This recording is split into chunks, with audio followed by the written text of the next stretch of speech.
بسم اللہ الرحمن الرحیم۔ آج کے ہمارے ویلا کا مرکزی موضوع ہے صفدر شاہ، خواجہ محمد صفدر اور جسٹس جہانگیری۔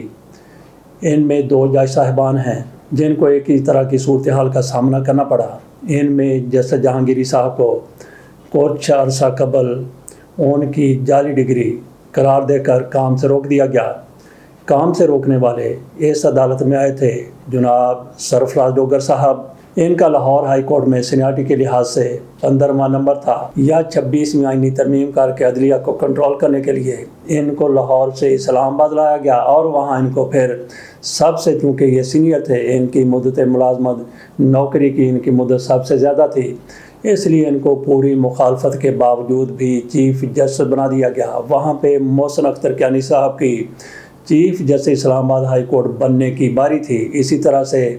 منصور علی شاہ صاحب کی بھی chief justice Pakistan supreme court کے بننے کی باری تھی، لیکن وہاں پہ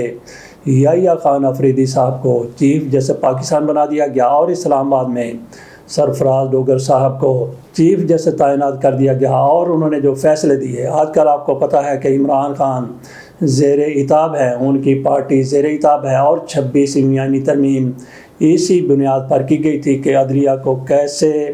کنٹرول میں رکھا جائے، اور عدلیہ کنٹرول ہوتی ہوئی نظر آ رہی ہے سرفراز ڈوگر صاحب کی طرف سے۔ ان کی عدالت میں یہ معاملہ گیا، حالانکہ یہ معاملہ سپریم جوڈیشل کونسل میں بھی موجود ہے۔ یہ معاملہ سرفراز ڈوگر صاحب کے پاس گیا، اور انہوں نے اپنے ساتھ ایک اور جج کو بٹھایا جن کی مستقل تقرری ابھی تک نہیں ہوئی، تو انہوں نے ان کو کام سے روک دیا۔ حالانکہ سپریم کورٹ کا یہ فیصلہ موجود ہے، ورڈکٹ موجود ہے، جس جج کے خلاف کوئی درخواست آئی ہو، کیس ہو، اس کو کام سے نہیں روکا جا سکتا۔ بہرحال ان کے پاس بھی کوئی نہ کوئی جواز ہوگا۔ ان کے پاس جواز یہ تھا کہ جب آپ کے پاس ایسے کوئی ثبوت آ جائیں کہ جیسے ڈگری جعلی ہے یا کوئی اور معاملہ ہے، تو آپ جج کو کام سے روک سکتے ہیں۔ تو اس کو مد نظر رکھتے ہوئے یا اس کا جواز بناتے ہوئے سرفراز ڈوگر صاحب کی طرف سے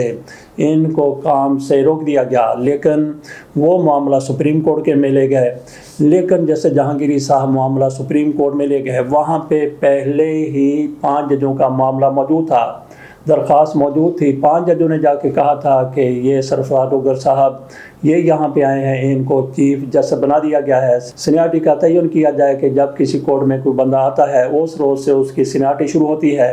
لیکن اس بندے کو پچھلی عدالت کی سینیارٹی بھی دے دی گئی ہے۔ تو یہ 5 جج صاحبان گئے تھے سپریم کورٹ، ان میں طارق محمود جہانگیری بھی شامل تھے، اور سب سے سینئر جج، آج بھی جو سب سے سینئر جج ہیں محسن اختر کیانی، وہ بھی ان میں شامل تھے۔ تیسرے جج ان میں تھے بابر ستار، اور چوتھے جج ان میں تھے اعجاز اسحاق خان صاحب، اور 5ویں جج صاحبہ تھیں رفت سمن امتیاز۔ تو ان کی درخواست سپریم کورٹ میں گئی تھی،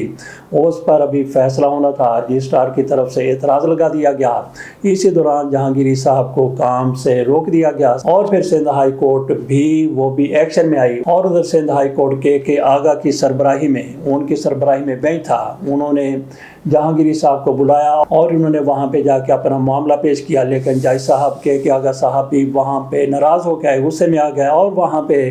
ان کے خلاف نعرے بازی کی گئی۔ بہرحال وہاں سے ان کو ریلیف نہیں ملا، لیکن اس کے ساتھ ساتھ یہ بھی ہوا کہ جامعہ کراچی کی طرف سے یہاں سے ان کو ڈگری ملی تھی، وہاں سے باقاعدہ آرڈر جاری ہو گیا کہ ان کی ڈگری جعلی ہے اور وہ کینسل اور منسوخ کی جاتی ہے۔ اور اس سے اندازہ کیا جا سکتا ہے کہ ان کے گرد کیسے گھیرا تنگ کیا جا رہا تھا، اور اس کی وجہ کیا تھی۔ جیسے جہانگیری کہتے ہیں کہ میری 36 سال بعد ڈگری جاری قرار دی گئی ہے، ان کی ڈگری 36 سال بعد جاری قرار دی گئی ہے، جبکہ صفدر شاہ صاحب کی ڈگری ان کی زندگی جب گزرنے والی تھی، ان کی آخری زندگی کا دور چل رہا تھا، اس موقع پر پوری زندگی کے بعد ان کی ڈگری کو جعلی قرار دیا گیا تھا، اور ان کی FA کی سند کے بارے میں کہا گیا تھا کہ انہوں نے جعلی سند پر سارا کچھ کیا ہے۔ یہ سارا کچھ کیسے ہو گیا؟ جنرل ضیاء الحق کا وہ دور تھا، اور جنرل ضیاء الحق نے جس طرح سے ذوالفقار علی بھٹو کو وہ پھانسی دلوانا چاہتے تھے، یعقوب علی خان صاحب کو چیف جسٹس سپریم کورٹ بنایا گیا، اور انوار الحق صاحب کی طرف سے جو کوئی ضیاء الحق صاحب نے کہا اس کے مطابق انہوں نے عمل کر کے دکھا دیا۔ ذوالفقار علی بھٹو پر قتل کا مقدمہ چلا، اور ذوالفقار علی بھٹو کو 4 ججوں کی طرف سے سزائے موت سنا دی گئی اور اس پر عمل بھی کر دیا گیا، جبکہ ابتدا میں بینچ بنا تھا 9 ججوں کا، لیکن پھر کم ہوتے ہوتے 4 ججوں کی طرف سے فیصلہ کیا گیا کہ ذوالفقار علی بھٹو کو لٹکا دیا جائے، ان کو پھانسی دے دی جائے، کیونکہ محمد احمد خان کو انہوں نے قتل کروایا ہے۔ اس طرح سے ذوالفقار علی بھٹو کے خلاف پھانسی کا فیصلہ آ گیا، لیکن 3 ججوں کی طرف سے ذوالفقار علی بھٹو کے حق میں فیصلہ دیا گیا۔ ان میں ایک صفدر شاہ صاحب بھی شامل تھے، دوسرے ججوں میں دوراب پٹیل تھے اور تیسرے جج صاحب ان میں حلیم صدیقی صاحب۔ ان 3 ججوں کی طرف سے کہا گیا کہ ذوالفقار علی بھٹو بے گناہ ہیں، ان کو پھانسی نہیں دی جا سکتی، جبکہ 4 جج صاحبان کی طرف سے کہا گیا کہ ذوالفقار علی بھٹو پر پھانسی لگتی ہے۔ ان میں ایک تو انور الحق صاحب خود تھے، چیف جسٹس سپریم کورٹ تھے، اور دوسرے ان کے ساتھ تھے کرم علی چوہان صاحب، اور تیسرے جج تھے محمد اکرم صاحب، اور اس کے ساتھ ساتھ چوتھے جج سب سے جونیئر تھے، وہ نسیم حسن شاہ صاحب تھے۔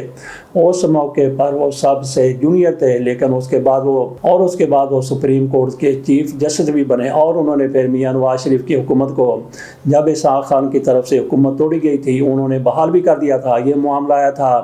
لاہور ہائی کورٹ نے، انہوں نے کہا کہ یہ معاملہ میرے پاس لایا جائے، اور یہ نسیم حسن شاہ صاحب وہ جج تھے جنہوں نے باقاعدہ کہا تھا کہ ہمارے اوپر دباؤ تھا اور ہم سے یہ فیصلہ دباؤ کے تحت کروایا گیا تھا، اور ایک موقع پر انہوں نے بے نظیر بھٹو سے ذوالفقار علی بھٹو کو یہ پھانسی کی سزا دینے پر معافی بھی مانگی تھی۔ اس پر آگے چل کے بات کرتے ہیں، اور کس کے سامنے، اور یہ تھے ڈاکٹر عبدالقدیر خان صاحب، جن کے پاس نسیم حسن شاہ صاحب چل کے آئے تھے، اور بے نظیر بھٹو کو بھی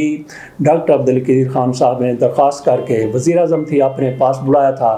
یہ واقعہ آگے چل کر بیان کرتے ہیں۔ بات ہم کر رہے تھے صفدر شاہ صاحب کی، اور اس سے پہلے جسٹس انوار الحق کی طرف سے 9 رکنی بینچ بنایا گیا تھا۔ 9 رکنی بینچ میں ایک تو قیصر خان صاحب تھے اور دوسرے وحید الدین صاحب تھے، لیکن قیصر خان صاحب کی ریٹائرمنٹ اس مقدمے کا آغاز ہوتے ہی آ گئی، اور وحید الدین صاحب کو کوئی دل کا مسئلہ درپیش تھا، ان کو دل کا دورہ پڑا، تو وہ بینچ سے الگ ہو گئے۔ تو باقی رہ گئے 7 جج صاحبان، جن میں سے 3 نے ذوالفقار علی بھٹو کو کہا کہ بے گناہ ہے، 4 نے کہا کہ گناہ گار ہیں۔ تو 4 کے کہنے پر ذوالفقار علی بھٹو کو پھانسی کی سزا سنا دی گئی۔ جس طرح سے بات کر رہے ہیں کہ جہانگیری کی ڈگری کو جعلی قرار دیا گیا، کیوں جعلی قرار دیا گیا؟ جہانگیری صاحب سب سے زیادہ کس کو دکھ رہے تھے؟ سب سے زیادہ وہ دکھ رہے تھے طارق فضل چودھری صاحب کو، کیونکہ یہ بھی ان 3 لوگوں میں شامل تھے اسلام آباد میں جو ہار گئے تھے الیکشن 8 فروری 2024 کا، اور ٹریبیونل بنا تھا ان کی سربراہی میں۔ تو یہ یک رکنی ٹریبیونل تھا، انہوں نے کہا کہ فارم 45 میرے پاس لے کے آئیں، قرآن کے اوپر میں آپ سے پوچھوں گا کہ فارم 45 درست ہے۔ طارق چودھری ایک عرصے تک کہتے رہے کہ میرے پاس فارم 45 نہیں ہے، اور انہوں نے اپنا فارم 45 وہاں پہ داخل نہیں کروایا۔ وہ یہ بھی کہتے رہے کہ آخر کار ان کو اتنی کیا جلدی ہے، اتنی تیزی سے یہ کیس کیوں چلا رہے ہیں۔ تو باقی جو 2 صاحبان تھے ان کا بھی یہی پریشر تھا، وہ بھی یہی چاہتے تھے کہ ان کو الگ کر دیا جائے، آخر کار یہ ہمارا کیس کیوں سنے۔ اور جن لوگوں نے فارم 47 تیار کروائے تھے ان کو بھی یہی مسئلہ تھا، اس لیے جہانگیری صاحب کو الگ کرنا تھا، اور پھر ان کے خلاف یہ معاملہ نکل آیا۔ لیکن اس سے پہلے عامر فاروق صاحب کے سامنے یہ معاملہ گیا، وہ اسلام آباد ہائی کورٹ کے چیف تھے، آج کل وہ سپریم کورٹ جا چکے ہیں، تو ان کی طرف سے یہ ٹربیونل ختم کر دیے گئے، نئے ٹربیونل آ گیا، اور حکومت کی طرف سے پھر جس طرح سے 26ویں آئینی ترمیم آئی ہے، اس طرح سے ایک اور بھی امینڈمنٹ آئی، ترمیم آئی، یا تھوڑا سا قانون میں تبدیلی کی گئی۔ یہ بھی کہا گیا کہ آئندہ سے ریٹائرڈ جج بھی ٹربیونل بن سکتا ہے، اور پھر ریٹائرڈ جج لگا دیا جائے، حاضر سر جج لگا دیا ٹربیونل کے طور پہ۔ لیکن طارق محمود جہانگیر جیسا جج نہیں تھا، تو ان کو اپنی مرضی سے فیصلے ملنے لگے، اور ان کے خلاف جس طرح سے رجیم گئی وہ ان کو معاف کرنے کے لیے تیار نہیں ہے۔ انہوں نے لوگوں کے سامنے یہ بھی کہا کہ میں بالکل حلفاً قسم اٹھا کے کہتا ہوں کہ میری ڈگری جعلی نہیں ہے، لیکن ان کو کون پوچھتا ہے جب پیچھے سے اتنا زیادہ پریشر ہے۔ بہرحال ان پر الزام ہے کہ ان کی ڈگری جعلی ہے، اور پھر سرفراز ڈوگر صاحب کی طرف سے ان کو کام سے روک دیا گیا۔ وہ سپریم کورٹ چلے گئے، تو سپریم کورٹ میں اس کیس کی سماعت ہوئی ہے، وہاں بھی جس طرح سے یہ 5 جج صاحبان وہاں پہ سپریم کورٹ میں جا چکے ہیں، یہ بندہ سینئر نہیں ہے، سینئر موسٹ نہیں ہے، بلکہ سینیارٹی کا تعین کیا جائے، تو حکومت کی طرف سے ادھر ادھر کر کے ان کو سب سے زیادہ سینئر بنا کے چیف جسٹس اسلام آباد ہائی کورٹ لگا دیا گیا۔ وہ جج صاحبان 5 اپریل کے سپریم کورٹ لے کے گئے تھے، لیکن وہاں پہ رجسٹرار کی طرف سے اعتراض لگا دیا گیا، ابھی تک اعتراض دور نہیں ہوا۔ تو اسی دوران جناب جہانگیری صاحب وہاں پہ چلے گئے، وہاں پہ 5 جج بیٹھتے ہیں، امین الدین صاحب ان کی سربراہی کرتے ہیں، ان کے ساتھ جمال خان مندوخیل بیٹھتے ہیں، شاہد جمیل بیٹھتے ہیں، محمد علی مظہر بیٹھتے ہیں اور اظہر حسن رضوی بیٹھتے ہیں۔ یہ 5 جج صاحبان ان کا کیس سنتے ہیں، منیر ملک ان کو ریپریزنٹ کرتے ہیں، ان کی وکالت کرتے ہیں۔ وہاں پہ تھوڑی بحث ہوتی ہے، امین الدین صاحب بالکل نہیں چاہتے، حسن اظہر رضوی صاحب بالکل نہیں چاہتے، محمد علی مظہر وہ بھی، یہ 3 جج صاحبان چاہتے ہیں کہ یہ اپنے گھر بیٹھے رہیں، بلکہ ان کو ابھی کام سے روکا گیا ہے، ان کی نوکری ہی ختم کر دی جائے، جو ان کی باڈی لینگویج سے ظاہر ہوتا ہے۔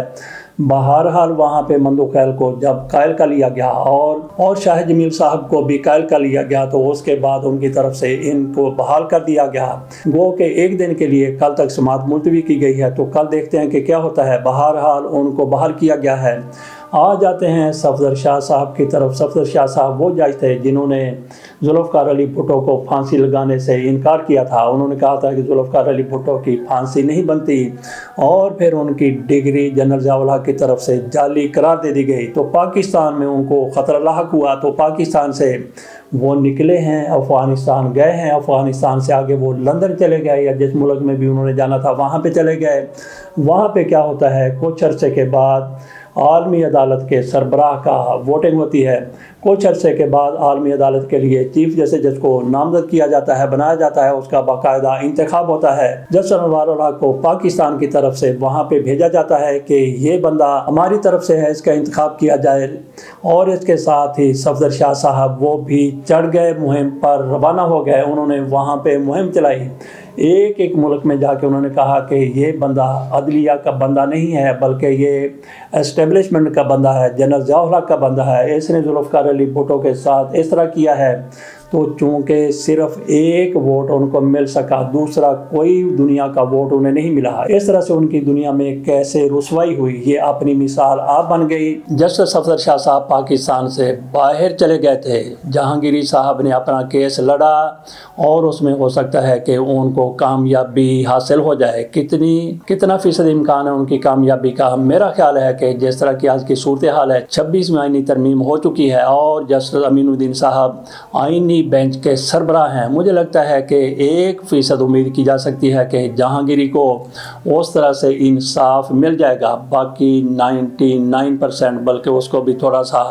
آگے لے جائیں، مزید اضافہ کر لیں، امید نہیں ہے کہ ان کو انصاف مل جائے، کیونکہ بینچ کا اکثریتی فیصلہ ہوگا، اور اکثریتی فیصلے میں کون ان کو گھر بھجوانے کے لیے تیار بیٹھا ہوا ہے۔ ان کے بھی بچے ہیں جنہوں نے اس ڈگری کا فیصلہ کرنا ہے، انہوں نے بھی ترقیاں لینی ہے۔ یہ تو اگلے جہاں جا کے پتہ چلنا ہے کہ اس بندے نے انصاف کیا یا پھر انصاف کا قتل کیا، اس میں بڑی مدت باقی ہے ان کے مطابق، کیونکہ ان کو بھی میری طرح آپ کی طرح یقین ہے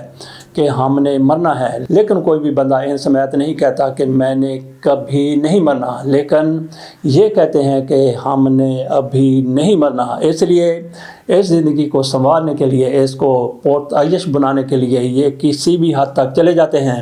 حالانکہ اللہ تعالیٰ اسی دنیا میں بہت کچھ دکھا دیتا ہے۔ خواجہ صفدر کی بات کر لیتے ہیں، وہ بھی جنرل ضیاء الحق کی مجلس شورا کے چیئرمین ہوا کرتے تھے،